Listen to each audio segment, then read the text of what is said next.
My wife called me her test-run husband at her consulting firm launch, handed me divorce papers in front of 200 guests, and smiled like she'd won. What she didn't know: I owned the building, the software, the credit lines, everything her empire stood on. I gave her 60 minutes before I pulled the plug. My name is Garrett Hampton. I'm 47 years old, and until 3 weeks ago, I thought I understood my wife. I thought our marriage, while not perfect, was built on something solid. Turns out I was just the foundation she stood on, while reaching for something she wanted more. I made my money in commercial real estate. Not the flashy kind where you flip properties and brag about it on social media. The quiet kind. Strip malls in growing suburbs. Office buildings in second-tier cities. Warehouses near expanding distribution hubs. I found undervalued properties, improved them, and let good tenants build equity for both of us. It wasn't glamorous, but it was steady, reliable. The kind of business that let me fund my wife Amber's ambitions without blinking. Amber Beaumont Hampton, 39 years old, sharp as a scalpel and twice as cold when she wanted to be. She came into my life 11 years ago with a teenage daughter named Olivia from her first marriage, a killer smile, and a dream of building her own management consulting firm. I fell hard. She was brilliant, driven, and she made me feel like I was part of something bigger than rental agreements and property assessments.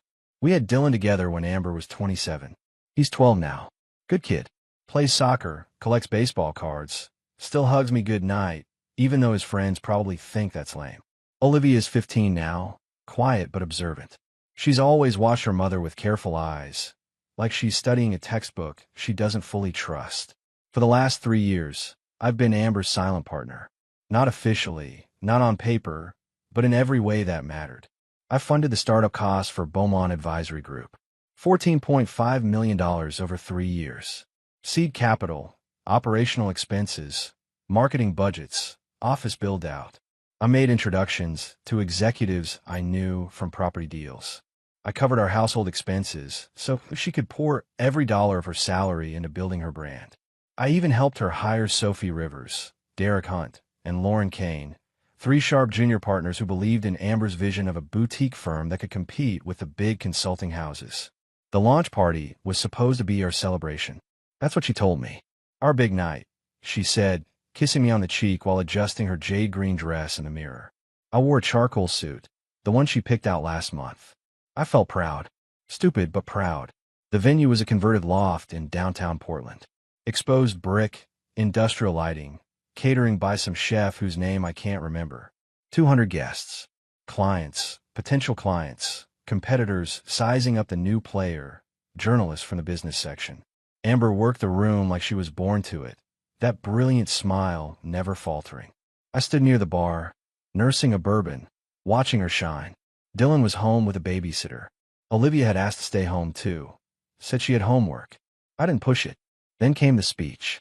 Amber stepped onto the small stage they'd set up near the windows overlooking the city. The room quieted. She thanked her team. She thanked her mentors. She thanked the clients who'd taken a chance on a new firm. Then she looked directly at me. "And I want to thank someone very special," Amber said, her voice carrying that smooth confidence she used in boardrooms. "My husband, Garrett." People turned to look at me. I raised my glass slightly, expecting the usual supportive spouse appreciation. "Garrett has been what I call my test-run husband," she continued, and the room went still. Someone steady enough to help me build the foundation I needed. And now that the foundation's complete, it's time for me to build the life I actually want. She pulled a cream-colored envelope from behind the podium. My brain hadn't caught up yet. I was still processing test-run husband, still seeing the faces around me shift from congratulatory to confused to uncomfortably fascinated. Amber walked off the stage, heels clicking on the hardwood, and handed me the envelope. Up close, I could see her eyes were bright but hard, determined. "These are divorce papers," she said quietly, just loud enough for the people nearest to us to hear. "Consider this our first case at Beaumont Advisory Group, dissolving partnerships that no longer serve their purpose." A few people laughed nervously. Someone near the back actually clapped, probably thinking it was some kind of performance art. I opened the envelope. Legal letterhead. Petition for dissolution of marriage. Filed 4 days ago. I looked at the signature at the bottom. Hers. Already signed. "You could have done this privately," I said. My voice came out steady. I'm surprised it did. Where's the impact in that? Amber replied. This is about making statements, Garrett. You taught me that. Every deal, every partnership, every ending should mean something. I folded the papers, slid them back into the envelope, and tucked it into my jacket pocket. The room was watching now. Phones were probably out. This would be on social media within the hour.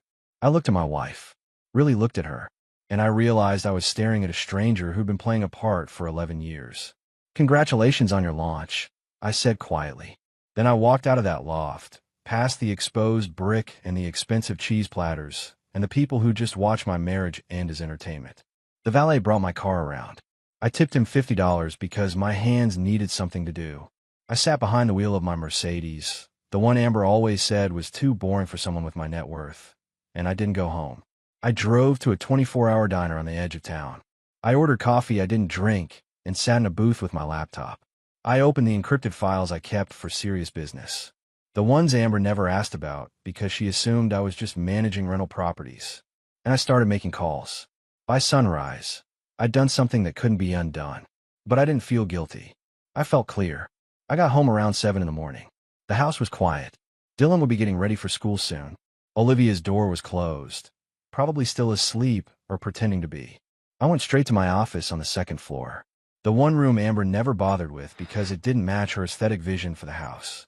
Dark wood, leather chair, walls lined with binders of property documents that looked boring to anyone who didn't know what they represented.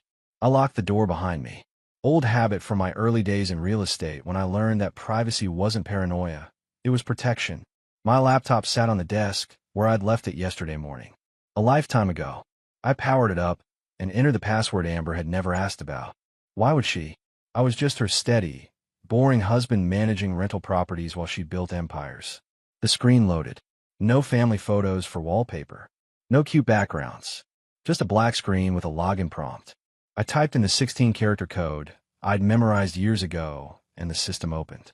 What Amber didn't know, what she'd never bothered to ask about during our 11 years together, was that I didn't just own strip malls and office buildings. I owned the infrastructure her entire firm was built on. The building where Beaumont Advisory Group leased their office space. Mine. Purchased through a holding company 3 years ago when Amber first started talking about launching her firm. I'd suggested the location. She'd loved it. Signed a 5-year lease at below market rates because the landlord, a shell company I controlled, wanted to support local businesses.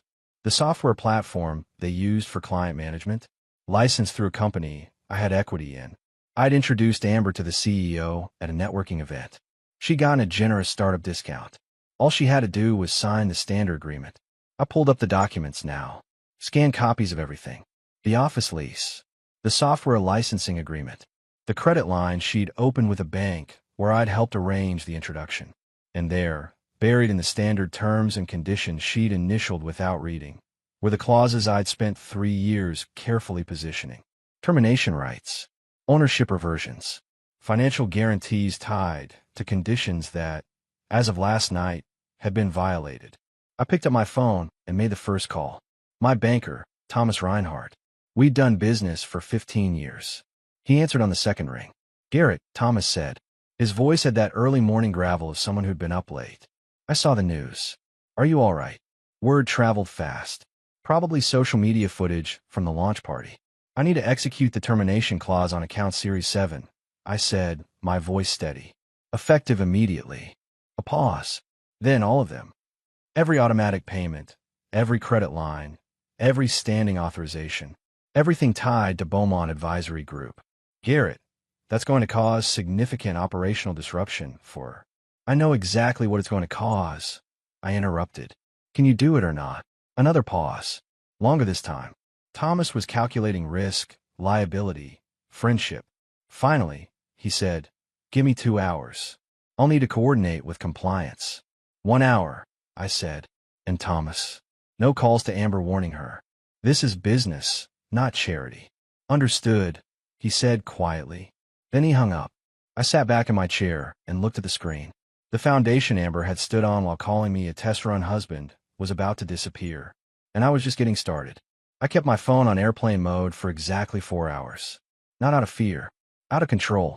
I wanted every system to execute, every automatic payment to fail, Every credit authorization to decline before Amber even knew what was happening.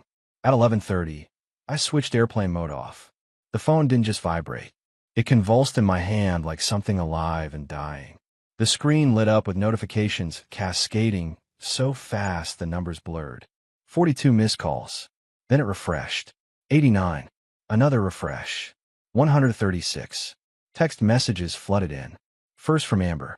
What did you do to the accounts? Call me now. Then from Sophie Rivers, one of her junior partners.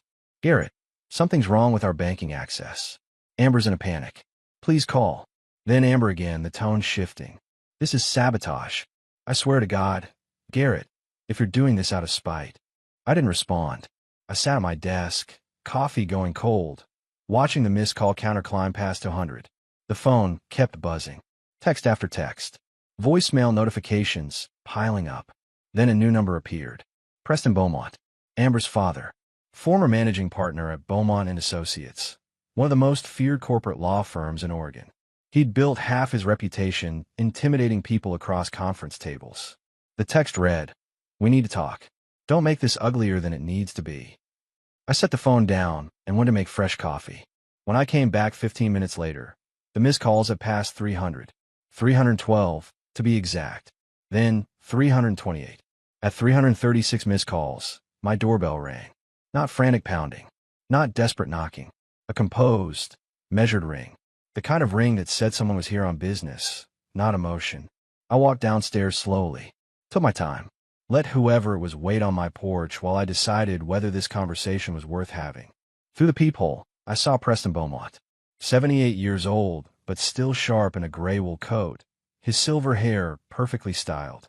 He stood with his hands clasped in front of him, patient, like he had all the time in the world. I opened the door. Didn't invite him in. Just stood in the doorway and waited. "Garrett," Preston said, his voice carrying that courtroom smoothness. "I know this looks bad, but you and I are reasonable men. We can solve this quietly. Can we?" I said. Preston's smile was practiced, the kind that had closed million-dollar settlements. Amber made a mistake. A public one, and I won't pretend otherwise. But mistakes can be corrected. What matters now is damage control. Whose damage? I asked. Mine or hers? He shifted slightly, recalibrating. I've spoken with the managing partners at 3 different firms. We can structure a buyout of your investment. Full return, plus 20% for your trouble. You walk away whole. We stabilize Beaumont Advisory, and everyone moves forward. I didn't make an investment, I said quietly. I built her entire operation from the ground up. The office lease, the credit lines, the vendor contracts. All of it runs through systems I control. Preston's expression flickered, just for a second, long enough to tell me Amber hadn't shared that detail with Daddy. Then let's discuss terms, he said, recovering smoothly. Name your price. I don't want money, I said. I want her to understand what happens when you treat people like stepping stones. Preston's jaw tightened. You're making a mistake, Garrett. Amber has resources. Legal resources. You're opening yourself up to lawsuits, public scrutiny. Let her sue, I said. Discovery should be interesting, especially when we get into how she funded that firm. I closed the door. Not a slam, just a firm, final click. Through the door, I heard Preston stand there for another 30 seconds. Then footsteps retreating down the walkway.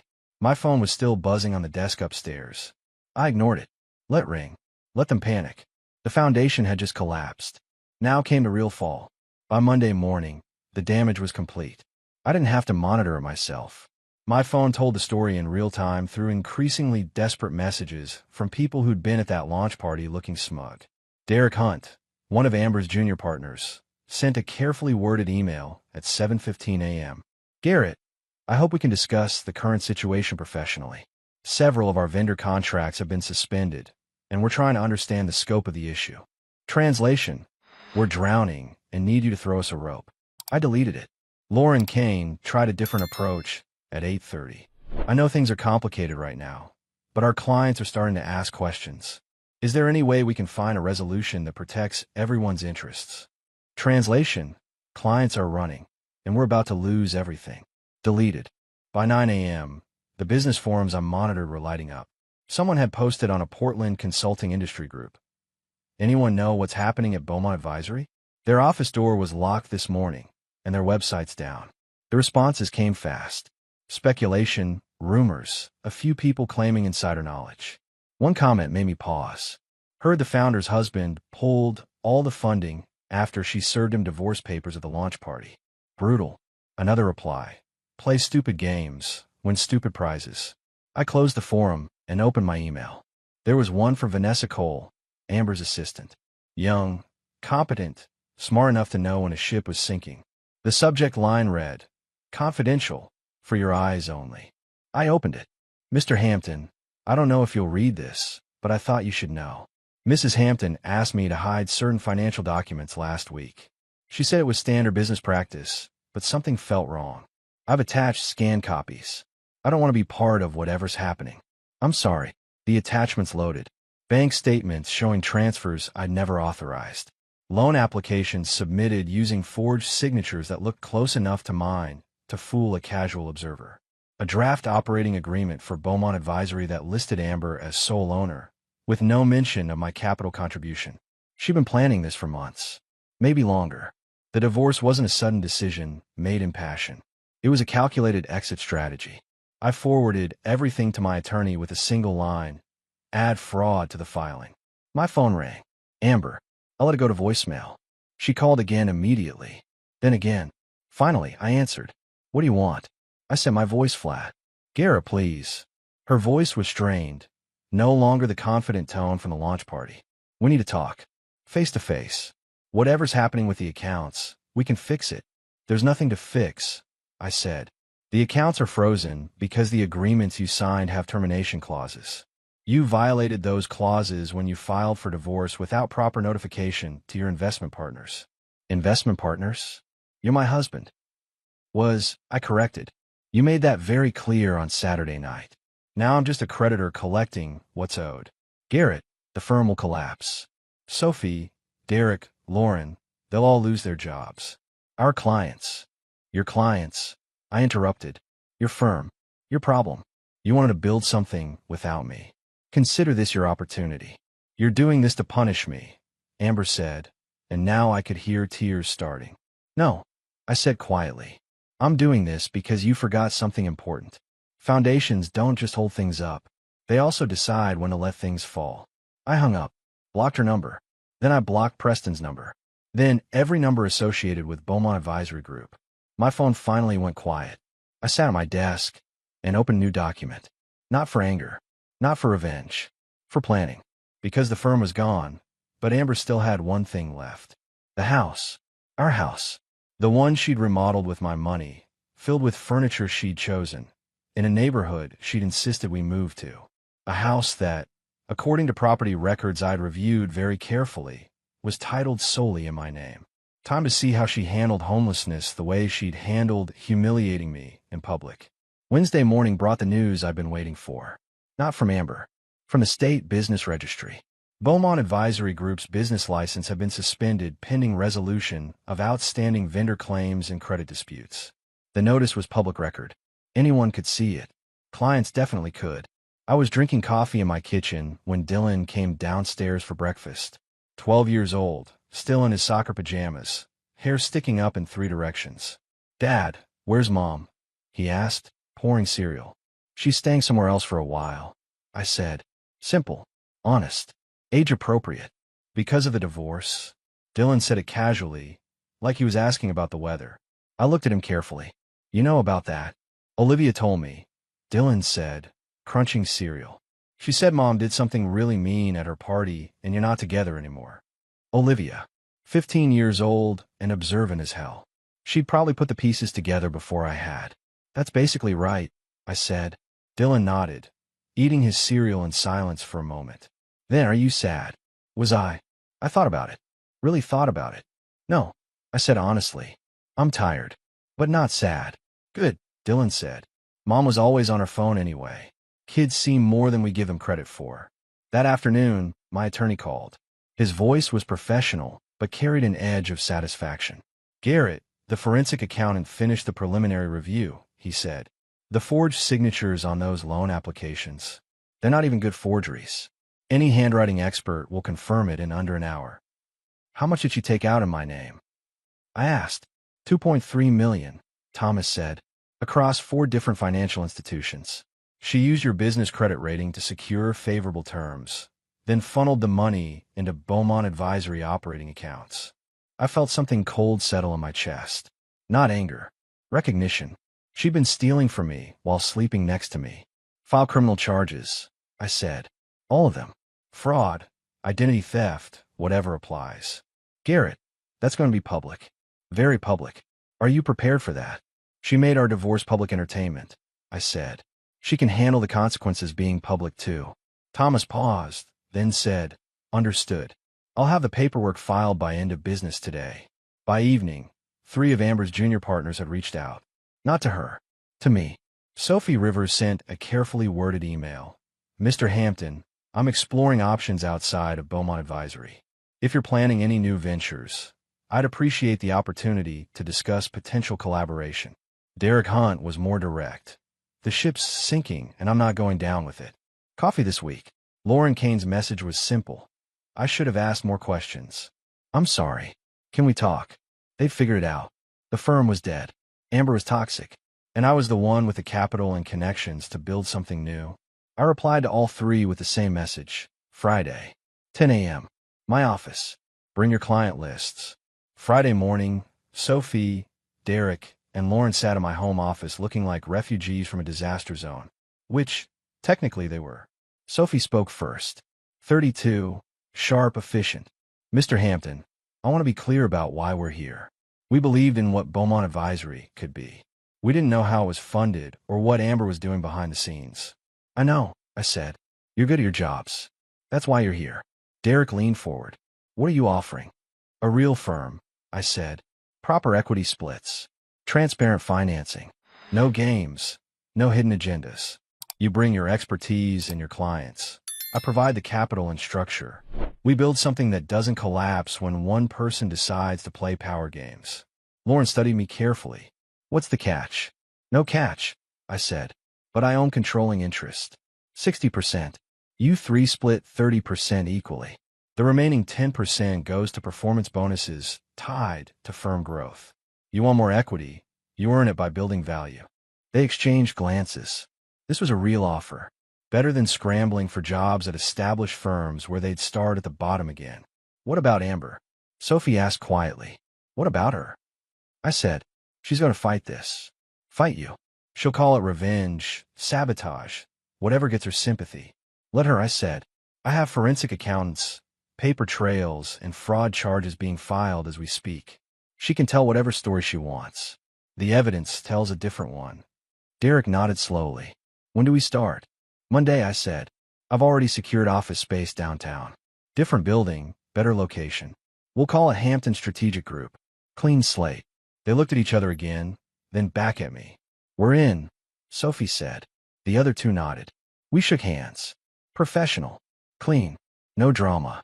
After they left, I sat at my desk and looked at the preliminary documents my attorney had prepared.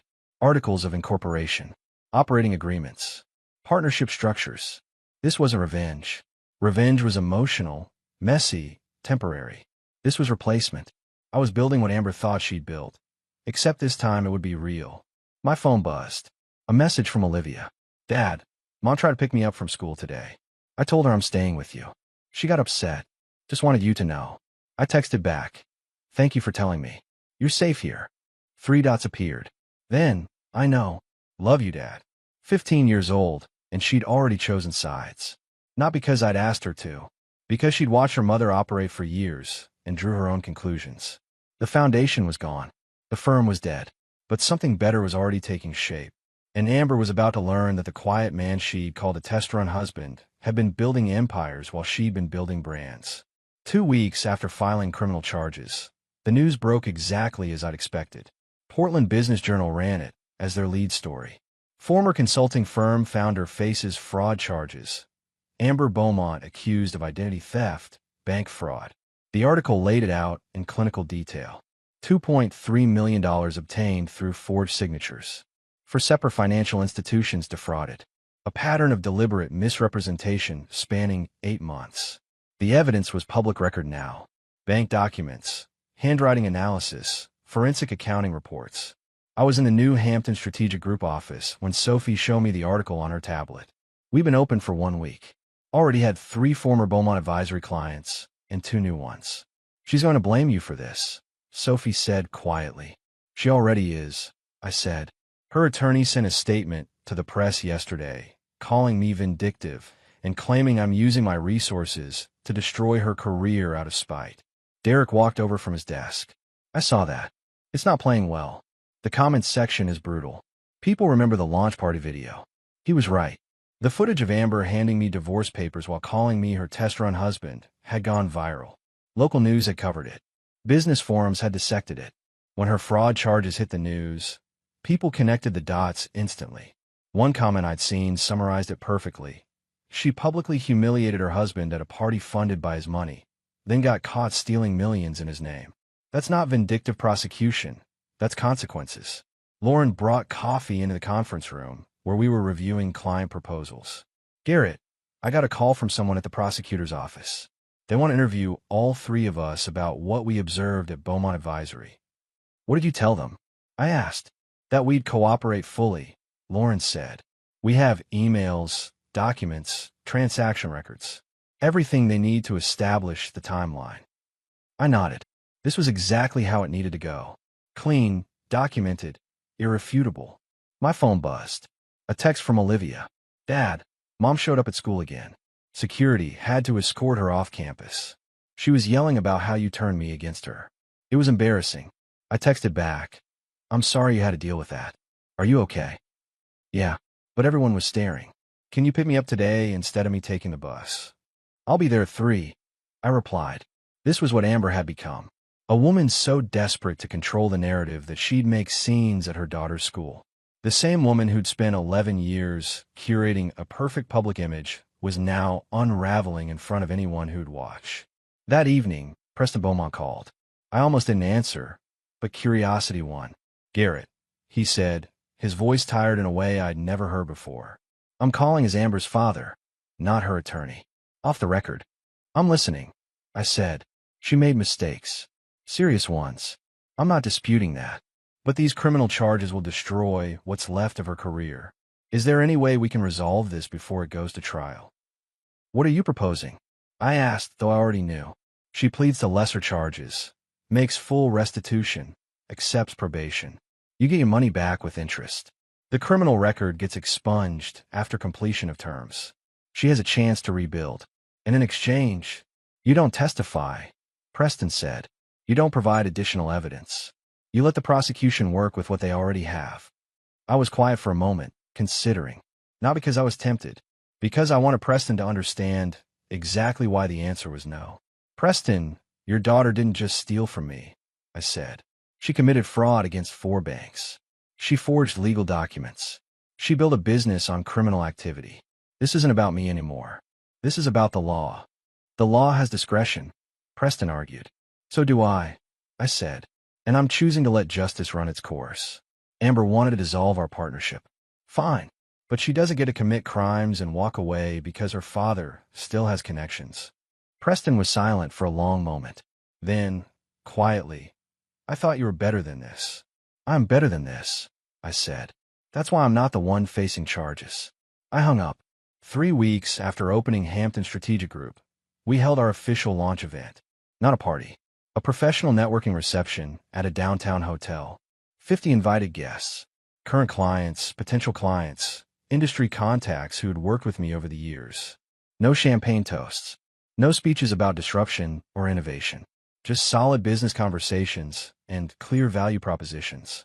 Sophie handled the presentations. She was better at it anyway, and it sent the right message. This wasn't my vanity project. This was a real firm with real talent. Dylan and Olivia came to the event. I'd asked them if they wanted to, and both said yes. Dylan wore a button-down shirt and tie, looking simultaneously 12 years old and trying very hard to look professional. Olivia wore a simple dress, stayed close to me, watched everything with those observant eyes. A reporter from the Business Journal approached me during a quiet moment. Mid-40s, professional, carrying a digital recorder. Mr. Hampton, can I ask you a few questions about the transition from Beaumont Advisory to Hampton Strategic? Brief ones, I said. Some people are calling this a revenge business. A way to punish your ex-wife by stealing her team and clients. How do you respond? I looked at her directly. I respond by pointing to our client retention rate, our growth projections, and the fact that we're operating with transparent funding and legitimate business practices. If that's revenge, then every successful business is revenge against bad management. Your wife's fraud charges, the reporter continued. Do you feel any responsibility for her current situation? My wife made her own choices, I said calmly. She chose to forge documents, commit fraud, and build a business on illegal activity. Those were her decisions. I'm simply choosing not to protect her from the consequences. The reporter nodded, made a note. One more question. If you could go back to the launch party, would you do anything differently? I thought about that. Really thought about it. No, I said, because that moment showed me exactly who I was married to. And sometimes you need clarity, even when it's painful. The reporter thanked me and moved on. I watched her go, then felt a hand slip into mine. Olivia, you did good, Dad, she said quietly. Yeah. You didn't get mad. You didn't yell. You just told the truth.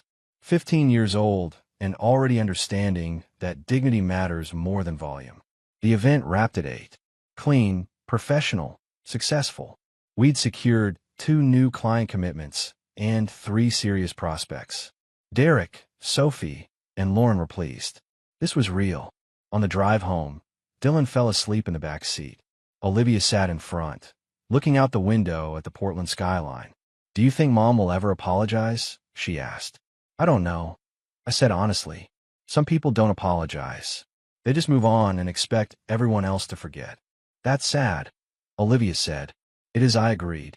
But we can't control what other people do. We can only control how we respond. You responded by building something better, Olivia said. She was right. I had. Not out of revenge, not out of spite, out of necessity, out of the simple recognition that when someone tears down what you've built, you have 2 choices: sit in the rubble or start building again. I'd chosen to build. And this time, the foundation was mine. The plea hearing took place on a gray Thursday morning in downtown Portland. I didn't attend. Didn't need to. Richard sent me updates via text. Amber entered guilty plea to 2 counts of bank fraud, 1 count identity theft. Judge accepted. Sentencing in 30 days. I was in my office at Hampton Strategic when the message came through. Sophie was presenting to a potential client in a conference room. Derek was on a call with a manufacturer in Eugene. Lauren was reviewing contract terms for a healthcare group that wanted our advisory services. Normal business. Good business. The kind that didn't require drama or fraud to function. My phone buzzed again. Another text from Richard. Preston Beaumont made a statement to the press. Says you orchestrated a vindictive campaign against his daughter. Thinks you'll respond. I advise against it. I didn't respond. Didn't need to. The court record spoke for itself. Amber's guilty plea spoke for itself. Everything else was just noise from people who couldn't accept that actions have consequences. That evening, Olivia came into my office at home while I was reviewing quarterly projections. She'd been quieter than usual lately. Not sad, just thoughtful. Dad, I need to tell you something, she said, sitting in the chair across from my desk. I'm listening, I said, closing my laptop. Mom called me yesterday, Olivia said, from a number I didn't recognize, so I answered before I realized it was her. I kept my expression neutral. What did she say? She wanted me to testify at her sentencing hearing. Say that you manipulated me, that you turned me against her, that she's a good mother who made one mistake. Olivia's voice was steady, but her hands were clasped tight in her lap. What did you tell her? I asked carefully. I told her the truth, Olivia said. That you didn't manipulate me. That I watched her ignore us for years while building her career. That she made choices, and now she has to deal with them. Then I hung up. 15 years old, and already understanding what some adults never learn. That loyalty isn't automatic. It's earned. I'm proud of you, I said. She's going to hate me, Olivia said quietly. Maybe, I acknowledged. But you'll respect yourself. In the long run, that matters more. Olivia nodded, seemed to relax slightly. Dylan asked me if we're bad kids for not defending Mom. I told him we're honest kids. There's a difference. There is, I agreed. She stood to leave, paused at the door.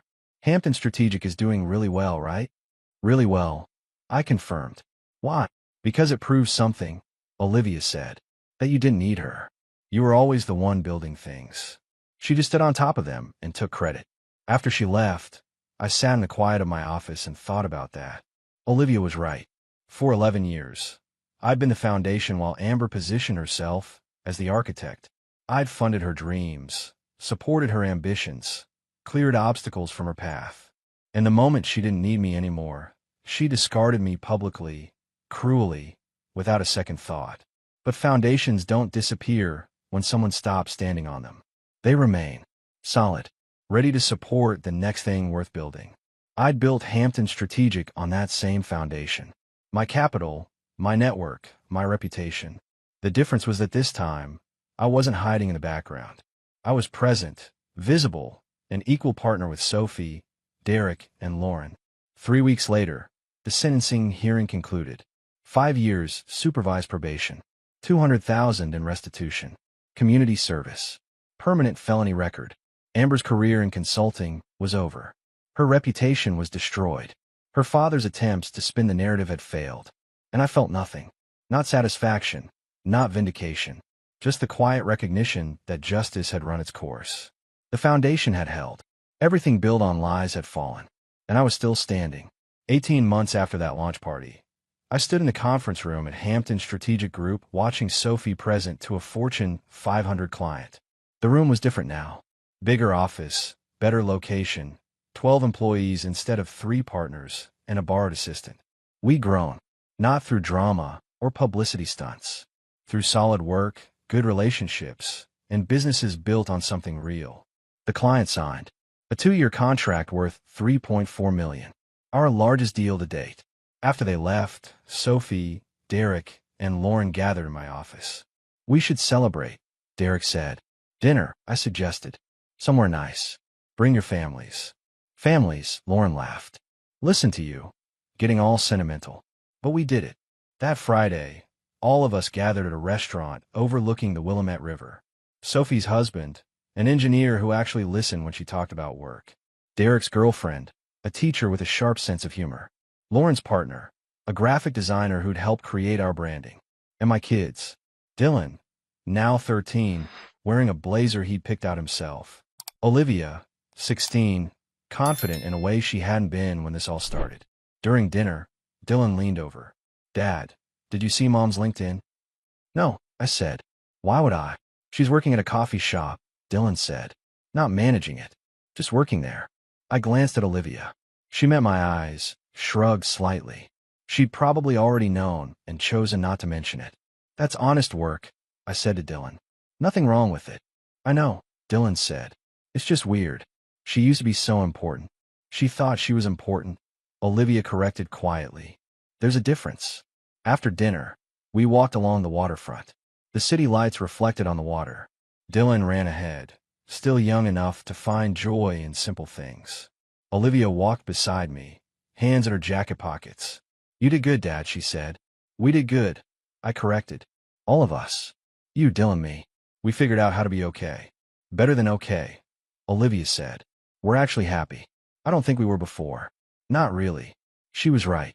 The marriage had been comfortable in a suffocating way. Predictable. Safe. But not happy. Not genuine. Now, standing on this waterfront with my kids and my business partners and their families, I felt something I hadn't felt in years. Peace. Not because I'd won some battle against Amber, but because I'd stopped fighting her battle and started living my life. Hampton Strategic wasn't revenge. It was proof that foundations matter more than facades. That quiet strength outlasts loud ambition. That sometimes the best response to betrayal isn't retaliation. It's building something better and moving forward. My phone buzzed. A text from an unknown number. I'm sorry for what I did.